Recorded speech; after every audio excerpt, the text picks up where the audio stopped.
Hi YouTube, it's May 11th, 2017. I'm Jeff Youmans, and this is the Youmans Report. So a couple interesting things in the news today. Literally just today at around 11 o'clock in the morning, the President of the United States signed an executive order on cybersecurity.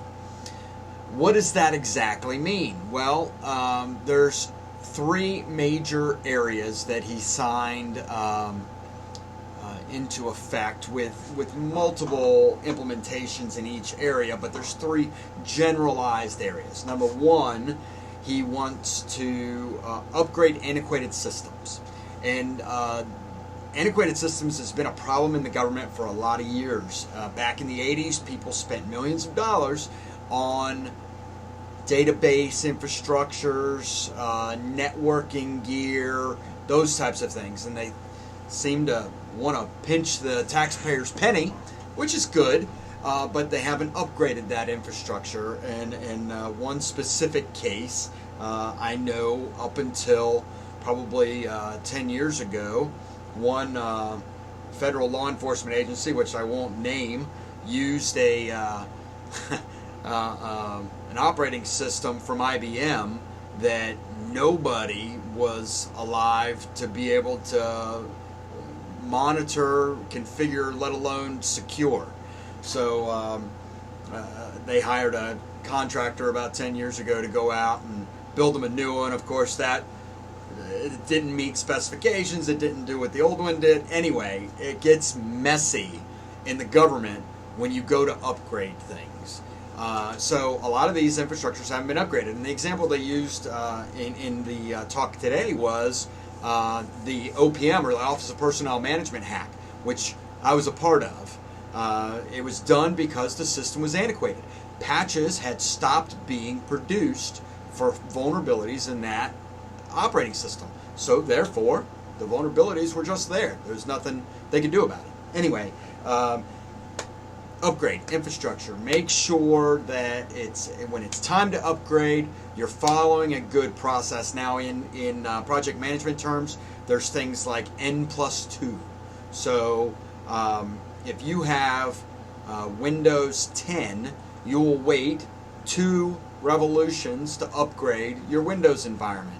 If you have Oracle 9i, you won't jump to 10G right away. You'll wait for 11G to come out. Or if you have 10G, you'll wait for 12G to come out. That's N+2. That's a generally accepted practice. It's when you get to N+15 that you're in trouble. If things aren't supported by the vendor who made it, that's an issue. And I think that's what the cybersecurity executive order is getting at. Make sure when it's time to upgrade that the federal government is upgrading. The next one is critical infrastructure.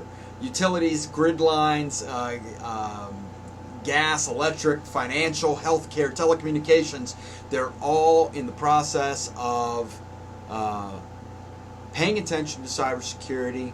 They're utilizing a framework, they're implementing best practices, and number one, we're identifying those critical infrastructures that are vulnerable. And this isn't anything new. President Obama issued or told the National Institute of Standards Technology back in 2014, I think it was, he signed an executive order saying, hey, we need to identify critical infrastructure, and NIST, you need to apply a security model or framework that critical infrastructure entities can use to progress their security posture to a point of acceptable risk.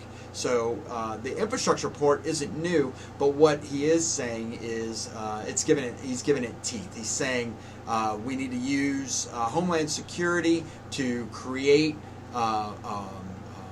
rules to make us an unvulnerable target or an unattractive target, and we need to make sure that those botnets and the hijacking devices that are used are not vulnerable. So not to give them a foothold to be able to parse that attack out.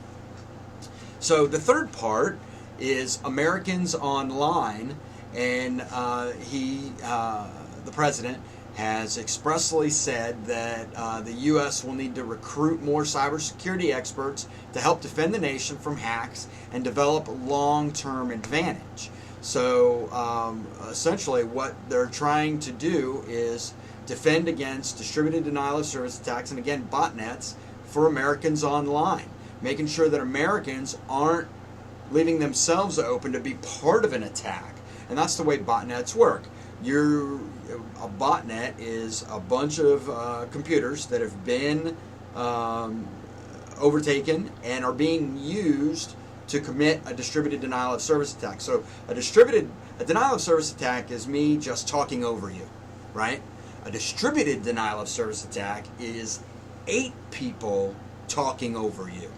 And that's what, in the same thing in the computer world. When a server tries to get something out, it can't do it if somebody's talking to it. So in order to stop it and shut it down, not only just slow it down, but shut down the external communication from a server, they're using thousands of controlled computers, like the one sitting on my desk that I'm talking to you on right now, as one bot in a botnet.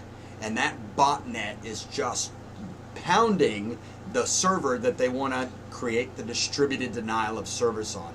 So again, the executive order goes to create rules and guidelines and provide the Americans online a security support structure that's capable of preventing those types of attacks. Anyway, I'm over my limit as normal. I hope you enjoy your day. It was great talking with everybody, and we'll see you tomorrow.